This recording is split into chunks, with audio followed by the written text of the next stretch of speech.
Ok la famille, c'est encore moi. Nous revoilà pour l'épisode 2 de notre vlog. Je dirais même de votre vlog. Parce que cette canne là, c'était la canne du peuple. L'épisode que vous vous apprêtez à voir est rempli d'anecdotes assez spéciales que j'ai tellement hâte de vous les raconter. Pour vous remettre un peu dans le contexte, après une victoire et 2 défaites, dont un 4-0 humiliant, la Côte d'Ivoire n'avait plus son destin en main.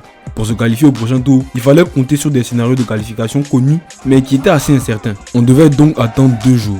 Et pendant ces 2 jours-là, c'est comme si la Côte d'Ivoire jouait à chaque match en fait. Mais bon, on était en mode observation et surtout en mode Seigneur, voilà tes enfants. Bon allez, trêve de bavardage. Bienvenue dans l'épisode 2 des éléphants vers Canard. Et j'ai oublié de vous dire, mon DJ dit que j'ai mal partagé nos retours sur l'épisode 1. Une affaire de 87% et puis 2%. Donc moi-même, je vais lancer mon générique. Allons ça.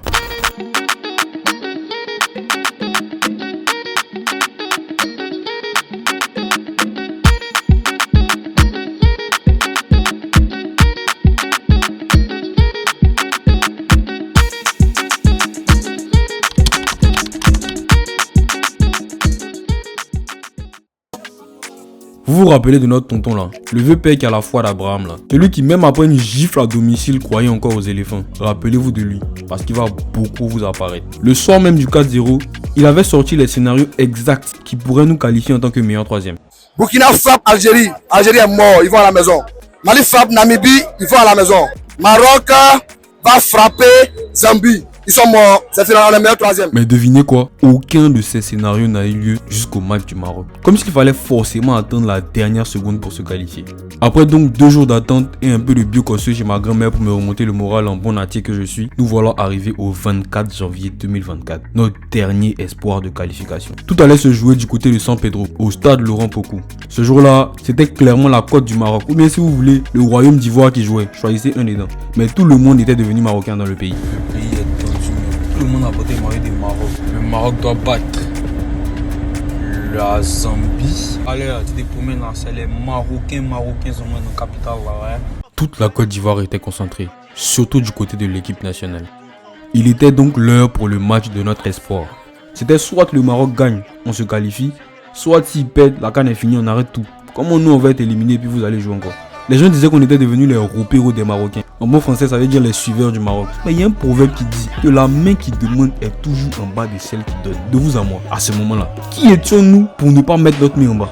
Les Marocains eux-mêmes étaient aussi devenus ivoiriens. Donc pourquoi on allait dire non?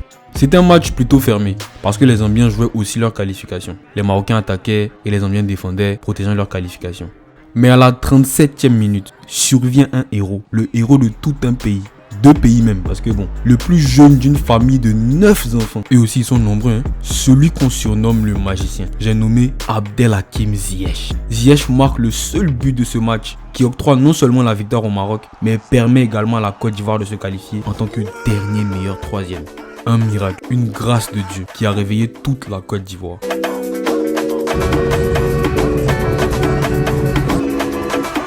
De l'équipe de Côte d'Ivoire à son hôtel à Abidjan, en passant par les supporters à San Pedro et partout dans la Côte d'Ivoire, et même j'en suis sûr dans la diaspora, tout le monde était libre et reprenait confiance. Ça a été comme Jésus, demain qu'il a ressuscité Lazare là. Il a dit Lazare, lève-toi. C'est comme ça qu'il a relevé la Côte d'Ivoire. Là, c'est très dangereux. Un éléphant mort vivant. La suite là, c'est pas du jeu. Regardez seulement. Le cabri mort était donc ressuscité. Et vous savez ce qu'on dit d'un cabri mort? Il ne peut pas mourir 2 fois. Ce qui est sûr, on était qualifié et on allait affronter le Sénégal de Sadio Mané en 8e de finale.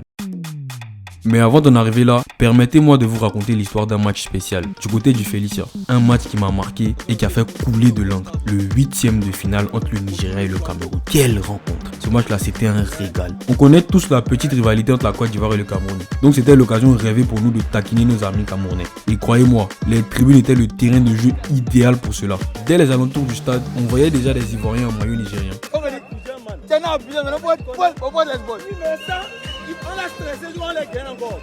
Les Ivoiriens aussi, vous n'avez pas honte quoi. Côté camerounais, comme on les connaît, ils étaient confiants. Comme 2 tontons sortis de nulle part qui ont commencé à crier les exploits du Cameroun dans le passé.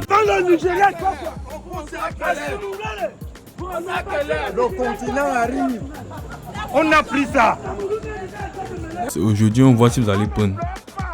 Et pendant qu'on était en plein zooma humain et légèrement en retard, on apprend que le Nigeria vient d'ouvrir le score. Fallait voir les Ivoiriens crier de joie. Bon, moi aussi j'ai crié, je suis Ivoirien donc j'ai crié. Mais au final, le but a été annulé pour hors-jeu. En vrai, je vais simplifier la chose. Ce match-là s'est joué certes sur le terrain, mais le vrai match, c'était dans les tribunes. Après l'ouverture du score du Nigeria par Lookman, on se croyait à Lagos. Ça criait, ça dansait. Tu sais pas si c'est les Nigériens ou bien les Ivoiriens. Parce que même les Camerounais aussi, eux aussi criaient. Bon, eux c'était par excès de confiance. Ils étaient tellement sûrs qu'ils allaient revenir au score. À la mi-temps, c'était la même chose. Une ambiance incroyable. Les mascottes là, Aquaba, ils étaient encore là pour nous régaler. Franchement, ces gars-là, ils méritent tellement des médailles pour le boulot qu'ils ont fait pendant la CAN. On peut trouver des phases de danse comme ça à chaque match. Même nos amis marocains étaient là pour ajouter leur touche en tribune. Mais la star du match, c'était ce monsieur, Victor Osimhen. C'était le joueur à surveiller pendant cette CAN. Il a fait courir tous les défenseurs camerounais. Gonzalez, Wo, Castelletto, Dieu seul sait. C'est vrai, on parle de rivalité avec le Cameroun, mais je pense que les Ivoiriens aimaient tellement le voir jouer que je sais que beaucoup étaient aussi là pour ça. Écoutez-les vous-même.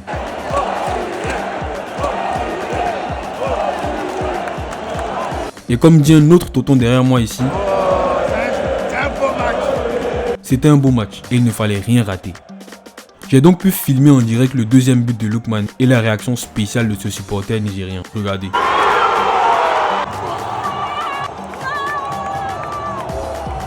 Bon, en vrai, c'est un Ivoirien, on n'a toujours pas honte. Score final, 2-0 et retour à Yaoundé pour le Cameroun. Mais comme l'Ivoirien a une hospitalité légendaire, on les a quand même salués avec respect avant leur vol retour. Ce soir-là, il y avait quand même du beau monde. Notre Didier Drogba national était tellement heureux qu'il a commencé à courir avec son bon petit Osimhen pour l'interviewer. Il y avait aussi des gars comme Patrick Boma, Basile Boli. Mais en Côte d'Ivoire, personne ne peut voler la vedette Agbagbade. J'ai aussi croisé notre ami, l'influenceur là, Randy Gin. Je ne sais pas si c'est Gin ou bien Gin, en tout cas Randy. Il se moquait de nous après le 4-0, mais là, bizarrement, il était un peu plus calme. Ouais. À lundi. Et quand je vous disais que même après le match, l'ambiance était encore là et que les supporters étaient vraiment spéciaux, voilà les preuves. J'ai vu un Ivoirien venu de France spécialement pour la défaite du Cameroun apparemment. Alors, mais tu n'es pas Nigérien, pourquoi tu es pas Nigérien? Lui, tu sens qu'il a rentabilisé son billet jusqu'à y prendre photo. Un Camerounais qui venait de perdre, mais qui visiblement il était content de voir une belle hôtesse ivoirienne.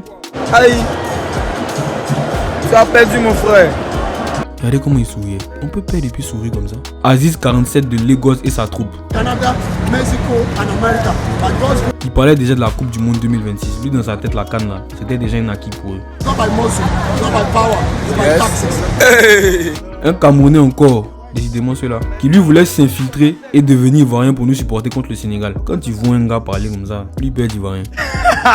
C'est pas ça. Un comédien. Et le meilleur pour la fin, j'ai eu la chance d'interviewer en personne Victor Osimhen. Osimhen. Cosa Mohamed. Mais il n'a pas marqué. Non, mais il dit je vais gagner. Tu vas gagner maintenant. Oh, ok. Je vais déclarer d'abord, je m'amuse. D'accord, tu t'amuses. Présentement, D'accord, je vais gagner mon équipe. d'accord. C'est le plus important. Dit, Uh-huh. devant Côte d'Ivoire, c'est un matin. C'est un Camerounais, Si je ne mate pas, c'est un Camerounais. Côte d'Ivoire, Il a découragé. Donc final là, c'est Côte d'Ivoire. Nigeria. Voilà. Puis Côte d'Ivoire rapporte devant Nigeria. C'était de la rigolade, hein. Mais écoutez bien ce qu'il disait. Pour ceux qui connaissent un peu la suite de cette CAN, est-ce que ce qu'il disait là c'était n'importe quoi? Bref, on va pas spoiler. En tout cas, c'était un beau match, mais il fallait vite se reconcentrer sur nos éléphants. Et puis arriva le lundi en question. Un deuxième lundi sauvage. Un quoi? Un deuxième lundi sauvage. Ah ok, un deuxième lundi sauvage. C'est vrai qu'après celui contre la Guinée équatoriale, c'était bel et bien le cas. C'était jour de 8e de finale face au Sénégal. Champion au titre, 9 points pris en phase de poule, 8 buts marqués et un seul encaissé. L'adversaire qu'il fallait éviter quoi. Mais paradoxalement, les Ivoiriens étaient encore une fois confiants. Malheureusement, pour ce match aussi, je n'ai pas pu me rendre au stade à Yamoussoukro, mais j'ai pu suivre le match en fan zone à Abidjan. Et pour dire vrai, c'était quand même pas mal les fan zones à Abidjan. On avait de l'ambiance, comme avec un autre tonton ici. Moi franchement, j'ai rencontré énormément de phénomènes pendant cette CAN quoi. Façon il dansait là, c'est sûr que les éléphants allaient décider de son humeur après ce match. Ok, moi je sais que la Côte d'Ivoire va gagner. On a eu un premier classement où ils ont donné un entraîneur qui est plus vieux que la Côte d'Ivoire même. Mais avec le nouveau classement, je sais que ça va bien se passer. Ouais, je sais que ça va bien se passer parce que la Côte d'Ivoire est un pays béni. Donc, avec le nouveau entraîneur, et c'est que Dieu même, c'est Dieu même qui va prendre le contrôle des choses. Voilà, donc c'est comme ça. Les Sénégalais, on va courir, eux, ils ne vont rien voir dedans même. C'est 2-1, il n'y a pas de moment. Voilà. Donc lui dans sa tête, c'était un 2-1 pour la Côte d'Ivoire. Et apparemment il n'était pas seul. On vient. Pronostic. 2-1 pour la Côte d'Ivoire. 2-1. Sans bruit, non? Forcément. Le match allait donc commencer. Et devinez quoi? L'écran qui devait diffuser le match ne fonctionnait plus. C'est peut-être ça la différence avec le stade en vrai. Il y a un gars qui criait là-bas que c'était un Sénégalais qui avait débranché le câble de la télé. Ah, on dirait c'est moi. Il y a un Sénégalais qui a débranché le câble, c'est pas normal. Mais bref, le souci a été réglé à temps, heureusement. Et après l'Abidjanaise, il était temps d'affronter l'ogre sénégalais. Dès le début du match, à la 4e minute, ouverture du score du Sénégal sur un magnifique but d'Habib Diallo. Je ne sais pas si je dois dire un magnifique but d'Habib Diallo ou bien une passivité criarde de Serge Aurier, ce qui est si on était mené 1-0. Sans mentir, dans notre fan zone en tout cas, on était un peu inquiet et devenu calme. Prendre un but aussi rapidement nous a tous refroidis. Et en me rappelant aussi des propos de mon vieux père Obed à la veille du match qui disait que celui qui a marqué dans les 20 premières minutes, c'est celui qui va prendre l'ascendant du match. En tout cas, on n'était pas serein. Mais après ce but, les joueurs ivoiriens ont commencé à mettre la pression sur le Sénégal. Le match devenait intense et serré, jusqu'aux entrées en jeu respectives de Nicolas Pepe et Sébastien Haller, les tournants du match. Obed s'était peut-être trompé en disant que celui qui marque en premier allait prendre l'ascendant sur le match, mais il avait la vision pour une chose, c'était la présence de Sébastien Haller qui revenait de blessure. J'aurais appris que Haller est guéri, mais il ne veut pas jouer. Moi là, je ne vais pas dire, il va parler beaucoup. Demain là, il faut que tu sois dans le match. On a besoin de duels devant. Kalidou Koulibaly il est grand. Et suite à une passe appuyée de Haller dans la surface pour Pepe, l'enfant guerrier a finalement décidé de tomber. Celui qui était le plus dur contre la Guinée équatoriale a appris de ses erreurs. Penalty pour la Côte d'Ivoire. Un penalty transformé par Franck Kessié qui a réveillé toute la fan zone et qui devait bien évidemment être honoré.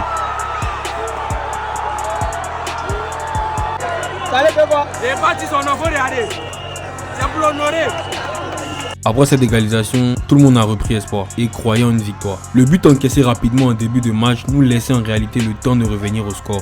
Jusqu'à ce qu'on arrive à une séance de tir au but entre les deux équipes qu'on a vécu d'une façon assez spéciale en fan zone. Est-ce que vous connaissez le mythe, qui est d'ailleurs vrai, qui dit que ceux qui écoutent le match à la radio ont toujours une longueur d'avance sur ceux qui le regardent à la télé? En tout cas ce jour-là, on avait trouvé mieux qu'une radio. Karl Bryan, un petit génie de mon quartier. Karl Bryan était devenu notre radio pendant tout le match. En gros, il avait des amis à lui qui étaient au stade et qui mettaient en statut WhatsApp ce qui se passait en temps réel. Il avait placé ses pions pour qu'on soit informé en temps réel aussi.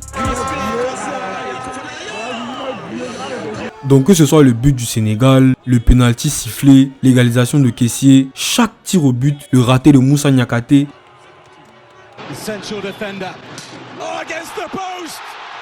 et enfin le penalty vainqueur de Franck Kessié, Karl Bryan nous informait toujours en avance.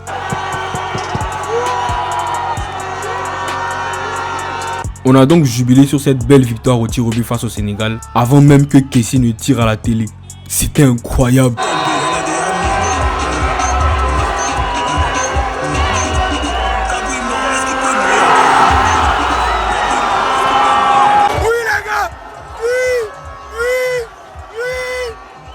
Et après cette libération, c'était la confirmation du retour des morts vivants, des éléphants blessés qui ont perdu 4-0, qui se sont relevés et qui sont désormais prêts et portés par une force divine.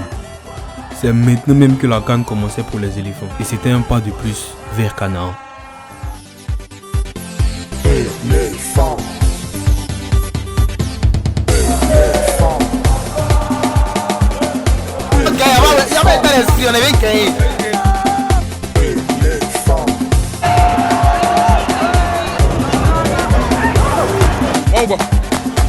Mongo.